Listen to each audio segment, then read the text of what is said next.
আসসালামু আলাইকুম রহমতুল্লাহি ওয়া বারাকাতুহু। কোরবানির বয়ান চলছিল, বেশ কিছু মশলা হয়েছিল, বেশ কিছু বাকি ছিল। যেখান থেকে বাকি ছিল সেখান থেকে শোনাচ্ছি। गाय खरीदते वक्त ये नियत की कि अगर और कोई मिलेगा तो उसको भी उस गाय में शरीक कर लेंगे और साझे में कुर्बानी करेंगे। उसके बाद कुछ और लोग शरीक हो गए तो दुरुस्त है।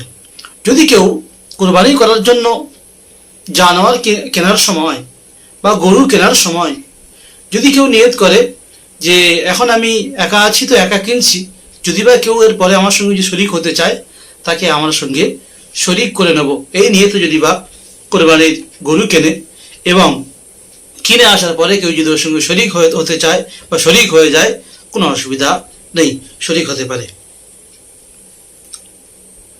और अगर खरीदते वक्त उसकी नीयत शरीक करने की ना थी, যদি বা ওর গরু কেনার সময় একা কিনেছে কিন্তু কারো শরিক করার নিয়ত ছিল না, बल्कि पूरी गाय अपनी तरफ से करने का इरादा था, বরং পুরো গরুটা নিজের তরফ থেকেই কুরবানি করার নিয়ত ছিল বা ইরাদা ছিল। तो अब उसमें किसी का शरीक होना बेहतर नहीं, तो এখন ওই রকম গরুতে বা ওই রকম কুরবানির জানোয়ারেতে শরিক না হওয়া ভালো। लेकिन अगर किसी को शरीक कर लिया तो देखना चाहिए, যদি বা কাউকে শরিক করে নেয় তো তখন দেখতে হবে जिसने शरीक किया है, যে শরিক করেছে মানে যে প্রথম গরু কিনেছিল তো অন্য যাকে শরিক করছে, যে শরিক করছে आया वो अमीर है, যাকে শরিক করছে সে বড়লোক কিনা, যদি ও বড়লোক হয় কে उस पर कुर्बानी वाजिब है, ওর উপরে कुर्बानी वाजिब আছে, या गरीब है जिस पर कुर्बानी वाजिब नहीं, যদি এমন হয় যার উপরে कुर्बानी वाजिब नहीं। अगर अमीर है तो दुरुस्त है, যদি বড়লোক হয় তার উপর কুরবানি যদি ওয়াজিব হয়ে থাকে তাহলে শরিক করে নিতে পারে, চলবে। और अगर गरीब है तो दुरुस्त नहीं, যদি গরিব লোক হয় তাহলে এমন জানোয়ারের উপরে শরিক করা সঙ্গে চলবে না। তারপরে মসলাটা বলছে 7 आदमी गाय में शरीक हुए तो गोश्त बांटते वक्त अटकल से ना बांटे बल्कि खूब ठीक ठीक तोल कर बांटे। যদি বা একটা গরুতে বা একটা জানোয়ারের উপরে 7 জন মানুষ একই সঙ্গে শরিক হয়ে কিনেছে বা কুরবানি দিয়েছে, যখন 7 জন মিলে কুরবানি দিয়েছে তো তখন ওর যখন বন্টন হবে বা গোশ বাঁটা হবে তখন 7 জনের উল্টো পাল্টা যেন থাপ্প হিসাব করে যেন করা বাঁটা হয় এইরকম যেন বাঁটা না হয়, বরং ওজন ঠিক ঠিক ওজন করে 7 জনকে আলাদা আলাদা ভাগ করে দিতে হবে।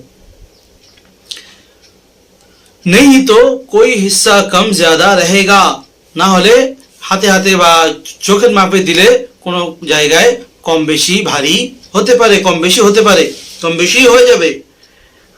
তো সুদ हो जाएगा, তাহলে কি হয়ে যাবে, কম বেশি হয়ে গেলে কি হবে, সুদ হয়ে যাবে আর গুনাহ होगा, এটা করলে কি হবে, গুনাহ হবে। अलबत्ता अगर गोश्त के साथ कल्ले पावे, যদি বা কেউ গোশের সঙ্গে কল্লা পায় माथा और खाल को भी शरीक कर लिया বা ওর চামড়াটাও কোনো ভাগের সঙ্গে যদি মিলিয়ে দেয় तो जिस तरफ कल्ले पावे या खाल हो, যেদিকে মাথা যাবে বা যেদিকে চামড়া যাবে उस तरफ गोश्त कम हो तो दुरुस्त है, ওইদিকে যদি বা একটু গোশত কম হয় তো তাতেও চলবে, অসুবিধা নেই।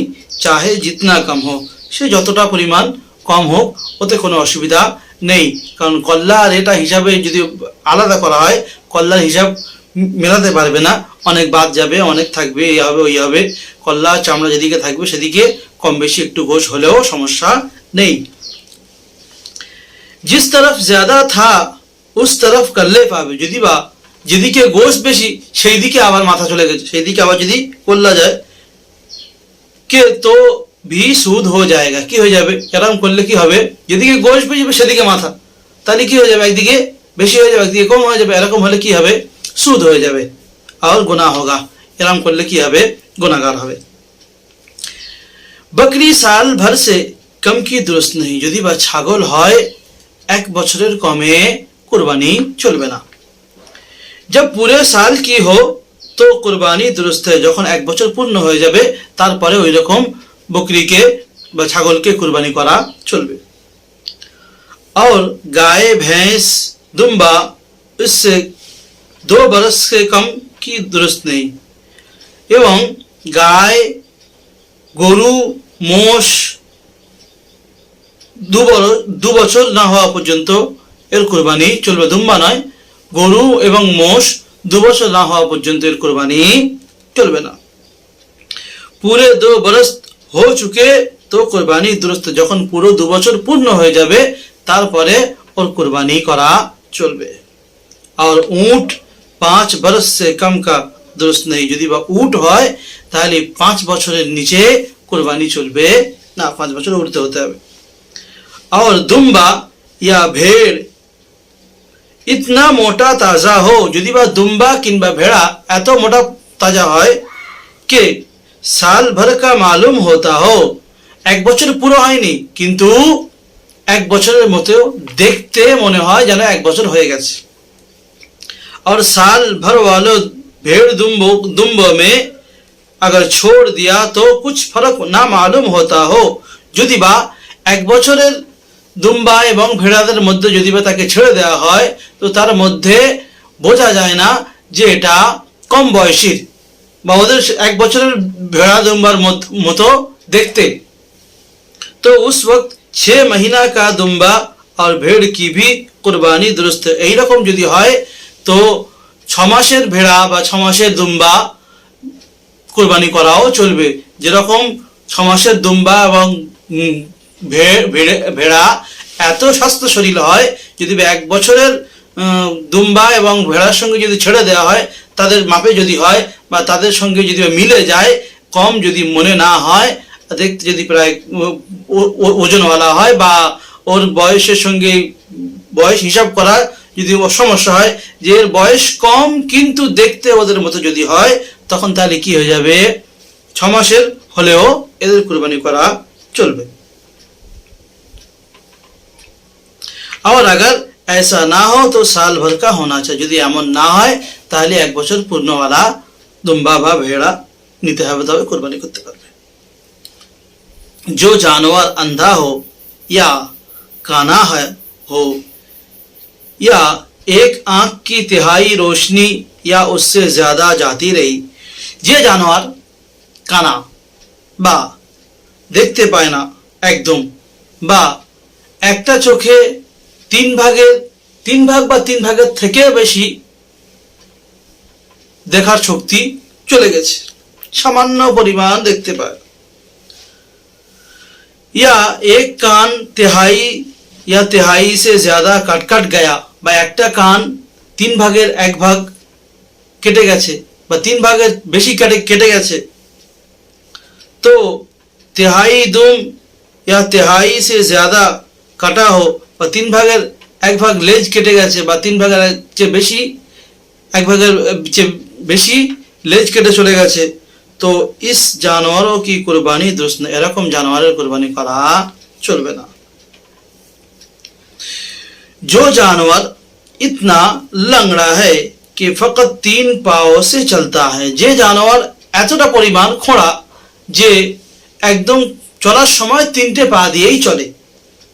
চৌথা পাও रखा ही नहीं जाता, মানে পায়ের এত সমস্যা হয়েছে চতুর্থ পা নিচে রাখতে পারে না, রাখার মতো পরিস্থিতি নেই।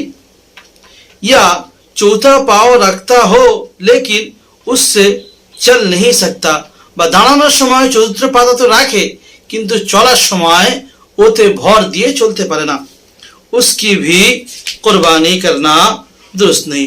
এরকম জানোয়ারের কুরবানি করাও চলবে না।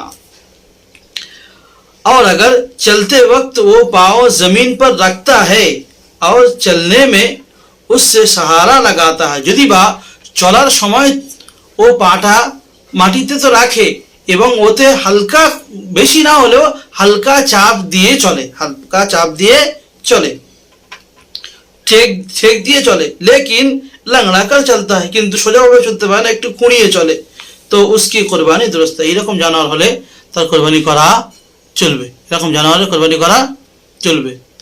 এখন আরো বাকি আছে, আগে শোনাবো ইনশাআল্লাহ। আসসালামু আলাইকুম রহমতুল্লাহ।